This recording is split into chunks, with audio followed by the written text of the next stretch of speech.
Hello, I'm Cassie, and welcome to Savvy Sense, where we share budgeting strategies, money saving tips, and tools to live the life that you want.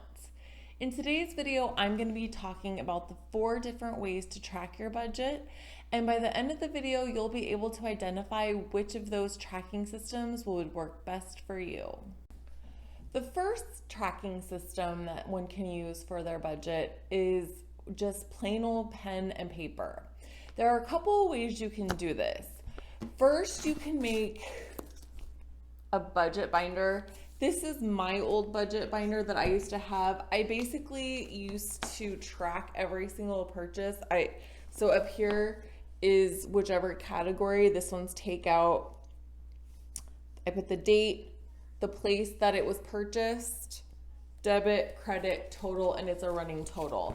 And then I would also have a front cover sheet that had all of my allotted information for each budget category.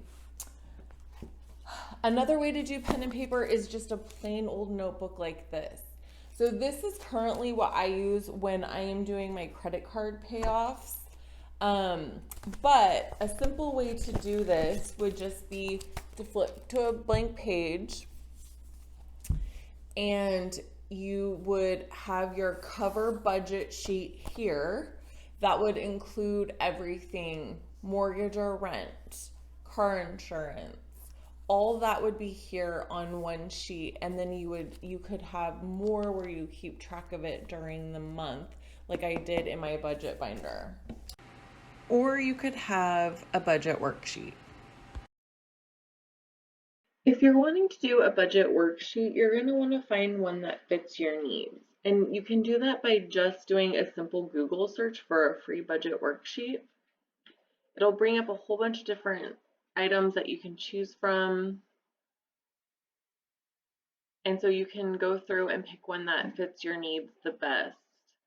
And then you simply print it out, and then you're able to go ahead and fill in all of the information that you need to in order to have your budget. The second system that people can use to track their budget is called a cash envelope system. And what that is you get some envelopes and you make different categories on them. So you might have one for eating out, you might have one for utilities that you don't pay online, you might have one for grocery, miscellaneous household items, pet expenses, etc. Every month when you get paid, you take cash out and you stuff them into the envelopes. And so when that money is gone, it's just gone. And that's what you have left for the remainder of the month. This is a great way for people to track their systems if they continually are going over budget, which I know happens to a lot of us. It's also a huge time saver. And the reason it saves time is because sometimes people like me, I use one credit card to pay for the majority of our stuff because I earn points with it. But because I use a credit card, I go back and reconcile it a couple times a month and just pay it off. If you're using a cash envelope system, that takes out that process completely. So you're not having to go back and reconcile anything. So it really is a huge time saver, and it can show you, it can be a huge eye-opening moment and show you where your money is going. The third tracking system that people can use for their budget is just a simple spreadsheet. It can be a simple spreadsheet, it can be a more complex spreadsheet. When I first started budgeting, I had a very simple spreadsheet, and now I have a little bit more complex spreadsheet. It's not too complicated because, let's face it, if it's too complicated, we're not going to use it. So basically, when I say that it's a little bit more complicated, it's just I have an extra spreadsheet that has all my sinking funds. It has all of our assets listed in it and clickable links, so I can basically just click right on it and it'll take me to the website, and that has been huge for us. But when you're just starting out, or maybe if you're just looking to make a change because the current system you're using isn't working for you, a spreadsheet is a great way to go. This can be a great tool for people who don't like math because you can set up simple formulas that auto calculate everything, and that's a huge time saver. It's also a great fit for spreadsheets, can be really great for people who, like I said, who don't want to be bothered doing the math, if you're at your computer a lot, or some people just really enjoy spreadsheets. I tend to be one of those people. So for me, it's a really great fit. The fourth tool used to track your budget is an app. And for many people, I think that this will be the way that they elect to go, because we all have our phones on us. And not only that, but a lot of the apps today make it really easy for people to be tracking their budget.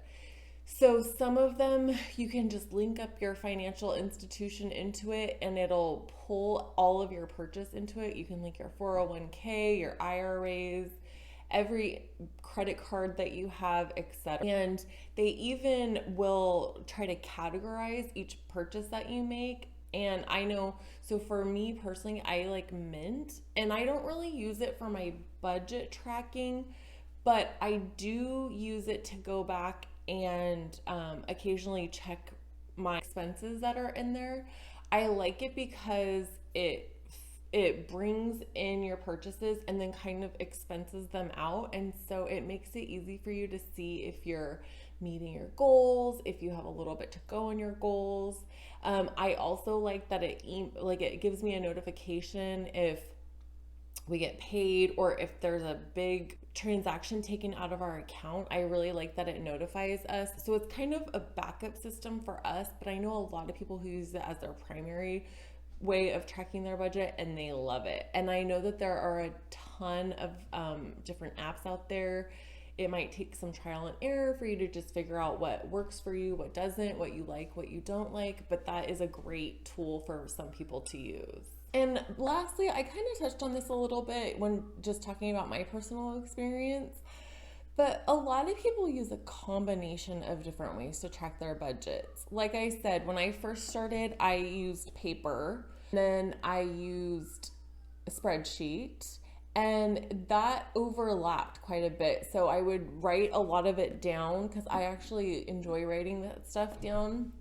And then I would use a spreadsheet to kind of make sure my math was correct and just as kind of a backup system.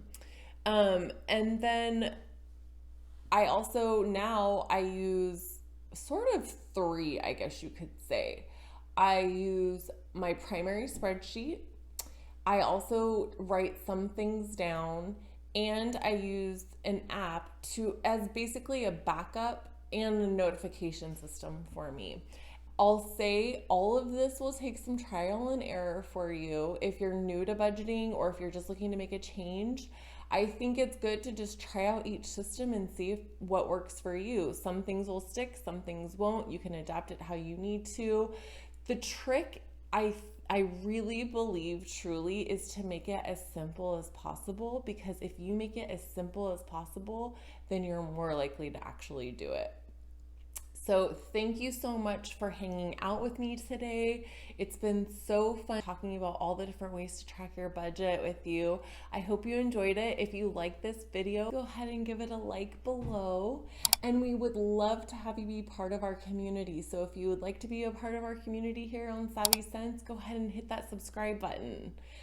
I talked a lot about apps today on this video, so if you want me to do a more in-depth look at different apps for people, I would love to do that. Please just leave a comment below, or if you have any other questions or comments, please leave those below, and we can't wait till we see you in the next video.